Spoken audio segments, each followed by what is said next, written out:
Every freaking time. Every time I try to sleep early. Another night. Another sleepless night. That's my life. I don't get it.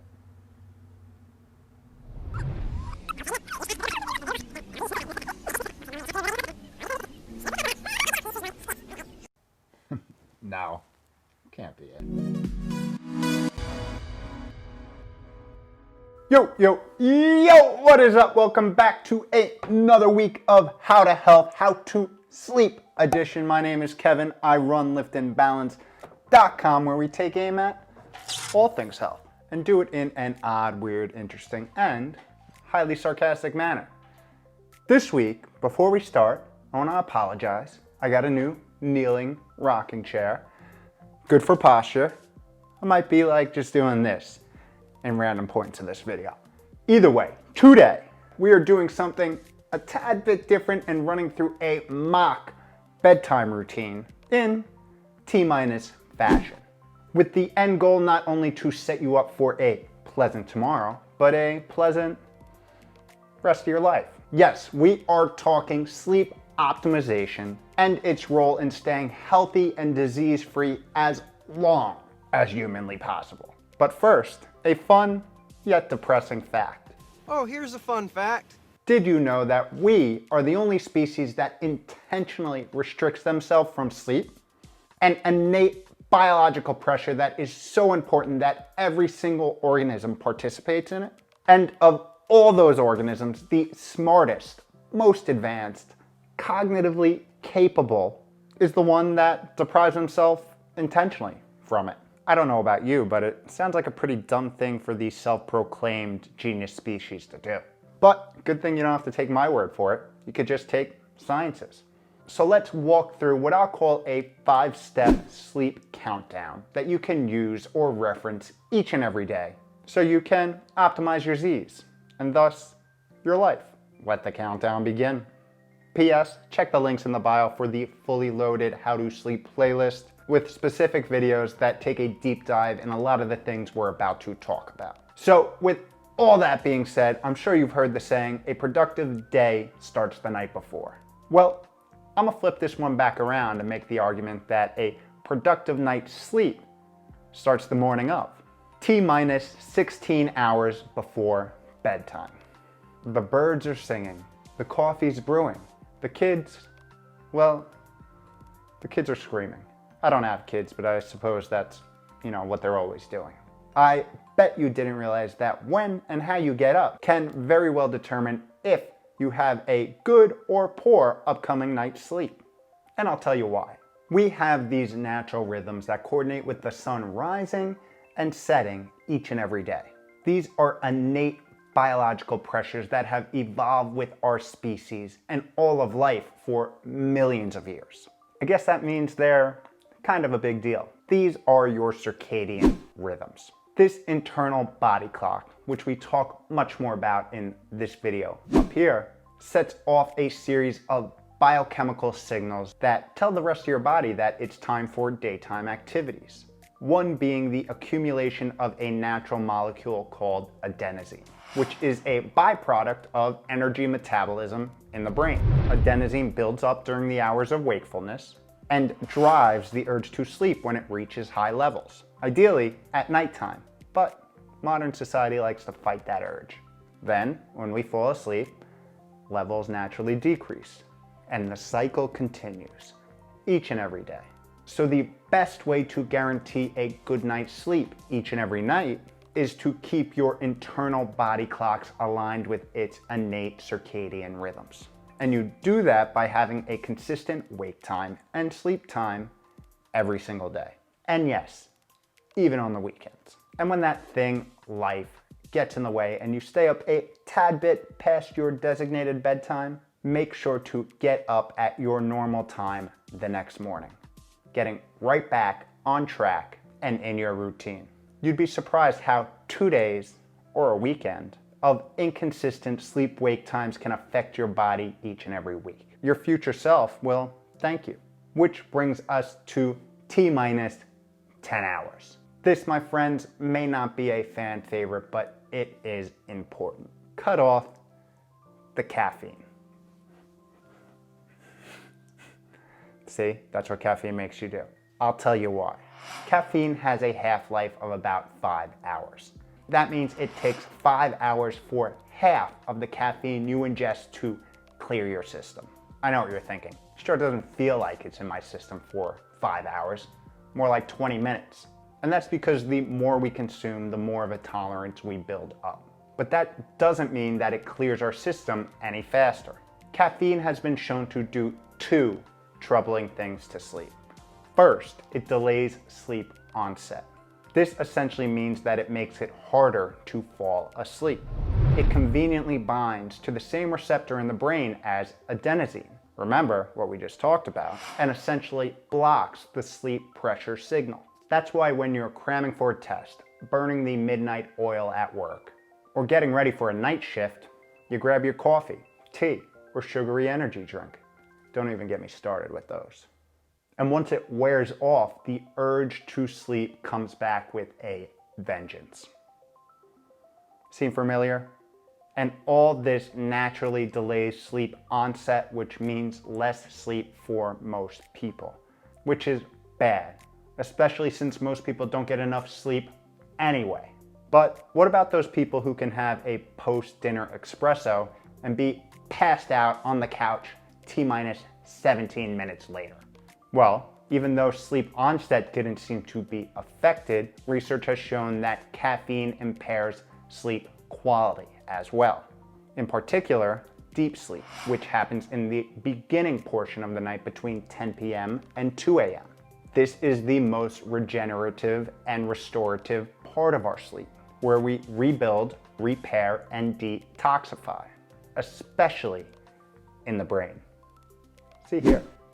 Thus, in order to put yourself in the best position to get sleep and high quality sleep, cut out caffeine T-minus 10 hours before hitting the hay. And staying on the topic of impairing deep sleep, next we move to T-minus 5 hours. Now this one might be tough for some, but hear me out. I will never tell you to not get your sweat on. It won't happen. The benefits that exercise brings to your body are second to none. Well, maybe just sleep. But if possible, try to finish up your intense exercise 4 to 5 hours before you go to bed. Light walks, light yoga, light stretching doesn't count here. I am talking heat-inducing, sweat-generating burns. And it's for that very reason. Exercise increases our internal core body temperature dramatically. Here's the problem. For sleep onset, we need to decrease our core body temperature. And late night exercise can make this rather difficult. It also stimulates the sympathetic nervous system, our fight or flight nervous system, which puts our body in more of a stressed state, increasing your heart rate variability, and your circulating stress hormones, which all need to decrease for sleep onset. And remember, all this acute or moderate stress isn't bad. It's just the fact that we're trying to go to sleep an hour later that's making it less than optimal. And in the 2 years of tracking my sleep with the Oura Ring, you can see the full video in the show links, I've clearly noticed an impact to sleep and sleep quality when I exercise 3 to 4 hours before bed.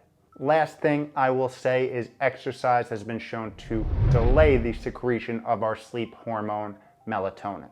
And this, adenosine, and a decrease in cortisol levels are all key for sleep onset. So keep this in the back of your head if you're looking to optimize sleep with longevity in mind. You smell that? Someone must be cooking. T-minus 3 hours. Food, alcohol, and any energy-containing, calorie-containing substances. Contrary to popular belief, and despite what you may hear from influencers in the fitness community, meal timing matters, particularly when it comes to sleep. And I talk about it in depth here. You may not have an issue falling asleep on a full stomach, but quality will be impaired. There is a fair amount of literature on it, and I've seen it firsthand in my personal data, which has led me to following an early time-restricted feeding protocol for the last few years. And here's what's happening under the covers. Digestion is a heavy-duty task for our body. It requires a fair amount of energy and many systems' attention for quite some time after we eat. An increase in blood flow to the intestines raises our core body temperature, which we know from before we want to go in the other direction, and takes away blood flow from other vital systems and vital tasks. Again, not a bad thing unless it was eating into, pun intended, the designated rebuild, regenerate, detoxify functions that need to happen each and every night. Big meals before bed impair all of these, impacting deep sleep and taking away key time from things such as our nightly brainwash, aka the period of time where our brain cleans up all of the neurotoxic waste that accumulates throughout the day. And impairing this system, otherwise known as the glymphatic system, over time is thought to be a major risk factor for plaque accumulation and a driver for cognitive impairment and neurodegenerative disease. I know, not cool. And alcohol, alcohol, I'll say this, it kicks sleep in the figurative nuts. Now, everyone's threshold is a little different, but it has been shown to drastically impact REM, rapid eye movement sleep, aka our dreaming sleep, which is key and vital for our emotional and psychological well-being. Alcohol also paves the way for a very restless night. Yes, you may lose consciousness faster, but that doesn't mean sleep and good sleep. If you're skeptical, track your sleep and see for yourself. I've seen it firsthand in my data, and I'll tell you, it's eye-opening. And, we want to close our eyes. Get it? And finally, we made it to the final hour. T-minus 1 hour. This is a critical decompressed time that can make sleep onset rather easy or rather difficult. First, you want to remove yourself from technology if possible. Phones, laptops, tablets, TVs, the whole kit and caboodle. And this is for two main reasons. First, scrolling feeds, news, social media, gaming is, whether you know it or not, psychologically and emotionally stressing. This stimulation can keep our minds buzzing for quite some time after we put our devices down. So to optimize sleep, give yourself a tech-free final hour each and every night. Trust me, nothing major is gonna happen. And if it does, you'll find out the next morning. To hedge my bets and keep me in check, I put my phone on airplane mode 1 hour before bedtime each and every night and don't turn it back on until I finish my morning routine, which consists of water, yoga, exercise, and meditation before I turn it back on. You don't have to go that extreme, but just something to think about. I get it. This is a lot easier said than done. So instead of jumping right to an hour, work your way up. Start with 10 and 15 minutes and slowly progress. And hopefully you find some better sleep quality as a motivation to continue the habit. Another cool strategy that I actually just heard on a podcast is to only use your phone in the bedroom when you are standing. No laying in the bed, no sitting on the bed, using your phone, scrolling through, whatever. Stand up, trust me, you're gonna get tired a lot sooner than you think, and you're gonna put the phone down. I've been trying it the last couple of nights, and it's actually pretty effective, especially late at night, where all you wanna do is kinda plop right on down. So if you stick true to it, it can be definitely a useful strategy. The second reason to ditch the tech is because of the light. Many of these devices emit blue light, which gets interpreted by our brain as sunlight and blocks the secretion of our sleep hormone, melatonin. You can see more on this in this video, and I'll link it down below. So getting away from these screens before bed is key to optimize your time once you are in bed. I mean, we've all been there before. laying in bed, mind racing, sleep nowhere in sight. By the way, a lot of these devices have temperature settings and blue light filters, so explore that. You can set them on automatic to go on a certain time each and every day.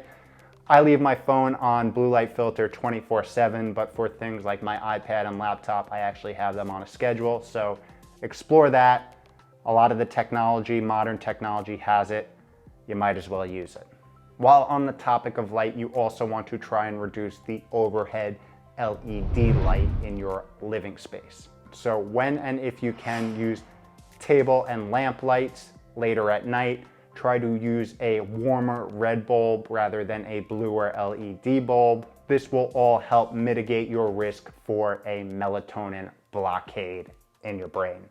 I personally like to use blue light filtering glasses. I put them on about 1 to 2 hours before bed because I know I'm going to be working a little bit, editing, things like that. So another way to mitigate the risk, they're pretty affordable. You can check them out online as well. I'll also throw the link to the ones that I use down in the description below.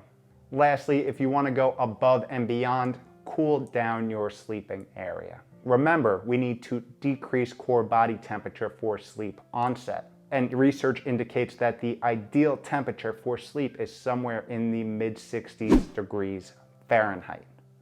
So if you really want to take it to the next level, optimize your room temperature, look into different cooler mattress options and things like that. I like to just pop open the windows and use the blankets as I need them. And with all that, you will be sleeping like the grown-up baby that you are. You don't have to take this schedule as the holy grail of sleep routines. You don't have to follow it to a T. Everyone's a little different and has unique lifestyle factors at play.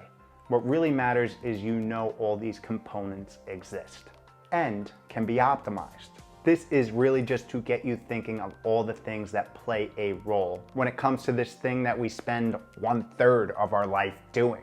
There's literally no stopping it, so we might as well optimize it. As always, let me know your tips, tricks, and any random thoughts down in the comments below. And, well, would you look at the time? See you tomorrow.